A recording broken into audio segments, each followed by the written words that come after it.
Ayuki Nanathoiti Mamie Preston Donahue. This is my son, Florish Donahue. And Dennis Donahue. Jr. And we're at our home in Orleans, California on Camp Creek, across from Tishonik, which is the village of Tishonik. I'd say it's about halfway up the Klamath River. We're right where the creek goes into the river. The place where we live now was my grandma Mamie Allen's home. Later my uncle Almy Allen's home. We're also Karuk and Yurok, both Karuk and Shasta. And so our families are from here since time immemorial, and we built our home here. We moved here about March Last year. Because he was due in May, and we wanted to get in before he was here, so we originally just came and looked at the place, and it was looked pretty bad. This house was built right after the '64 flood. It'd been collecting like appliances and wood and trash and stuff too since the '64 flood, and besides my uncle for a short amount of time, there wasn't really one permanently living here really, and so it kind of, no one had really been upkeeping it. First we came in and we did a lot of handwork getting things out of the way. We had to take load after load after load to the dump and get that all cleared. The other side was just as bad, 5 or 6 foot of blackberries between the house and the road. The propane tank was completely hidden.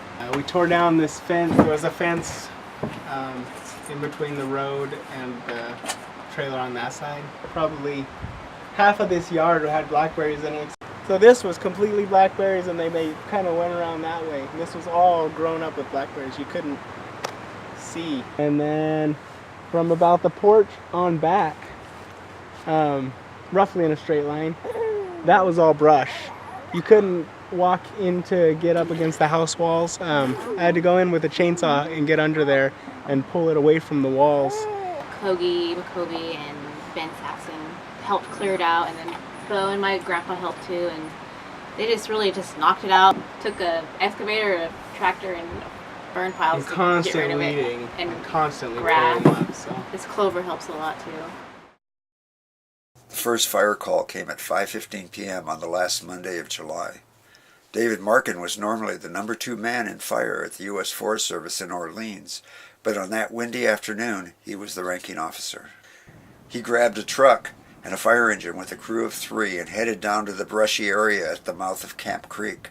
The situation was instantly clear, 5 to 10 acres ablaze, and 15 to 25 foot flames racing through a grassy area and hitting the timber.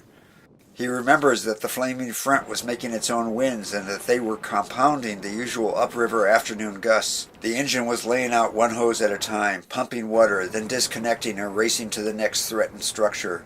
Markin's crew rolled out another hose at each house. After the flaming front passed by, there was still the threat of fire where embers had nestled into woodsheds and gutters. Blackberry thickets and ditches near the structures were burning. Even green, manicured lawns were afire. Many locals not on the fire crew raced over to help people evacuate the threatened structures, which included Karuk elder housing. Others joined them and organized defenses for fires threatening homes on Lower Camp Creek. I think maybe may have been one of the first people to call in to the volunteer fire department and tell them that there was a fire coming across the road here. I decided to come down here and try and help. We got in the car and headed towards town. When we came upon Chiminiki, there were a lot of people up there already because it's a really good vantage point. It was pretty horrifying because we were looking right down on it. It actually jumped the road here and came under the bridge. And so that side was burnt over there too, that side of the creek. And this side of the creek was burnt. And this was all grown up so high you couldn't see our house from the road. When we left, it was still all over here. And when she got here, it had started up on that willow tree in front of her house and was right here. And I think it was lapping on the fire pole. And that's when they told her she needed to leave. Some of our neighbors and Chris McAllister and Cody Donahue had started cutting trees, because at that point it started getting bigger trees right on this other side of the road. And that's when they started cutting trees closer to the houses. The volunteer fire department, they were here for a long time. It was good because we had cleared this out and they had a place to park and they could save this lane because they didn't let it come down here. As a volunteer with the fire department, we were dispatched down here to refill some of the engines just as the fire was coming across the highway. And it was amazing to me to see the fire as it was right at the base of Camp Creek here and when it was running up here and it was not coming up Lower Camp Creek Road. Because this property was fire safe, not only did the property survive, but so did the neighborhood. What about your family's place right next door? What's the plans for next Plans door? are to clear it out. They're having a work party on the 1st of May to clear it out, and then they're gonna have some friends stay there all summer to kind of keep it up, keep working on it.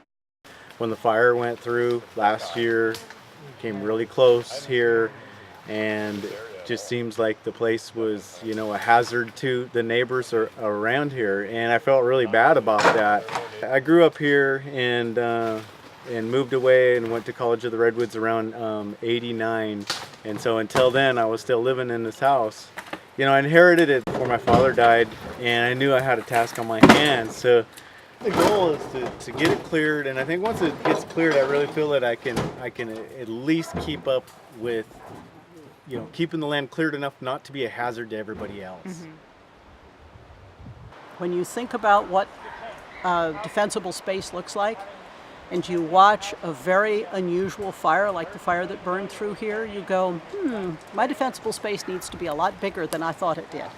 If it had got to this property, not only would this property have been burned to the ground, but the fire would probably have continued to travel up Lower Camp Creek Road. Zona, you know, lost her house, and that's bad, but nobody got, you know, seriously injured, and it was a wake-up call. It was a little bit harsh of a wake-up call, but I think people understand more the defensible space, how important it is. Fire's not scary to me. It's just when it's not maintained, drought years. I mean, fire's just a part of like life around here. Besides the last, 100 years, but prior to that, there were stories about fires and people maintained the land, and especially around villages, and it really helped prevent disastrous fires, I think, at least around people, So I really think that that's something that needs to be maintained, and this is a good example of it, So.